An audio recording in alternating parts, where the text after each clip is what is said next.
alam ba ninyo, pag ako'y mag-asawa, gusto ko yung nag-viral si Kikay, yung OFW. Kasi ano yun eh, katulong. Siya yun ang gusto ko, katulong. Kaya lang gusto naman niya police at saka engineer. Ang engineer ano din yun eh, construction worker din yun. Loko talaga yung si Kikay eh. Dito na lang siya sa akin kasi ano ko eh, engineer din ako eh, engineer sa kalokohan. Kaya bagay kaming Kikay.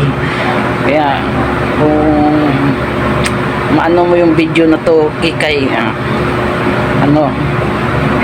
mag-comment ka lang sa akin. Dito lang ako para sa iyo Kikay.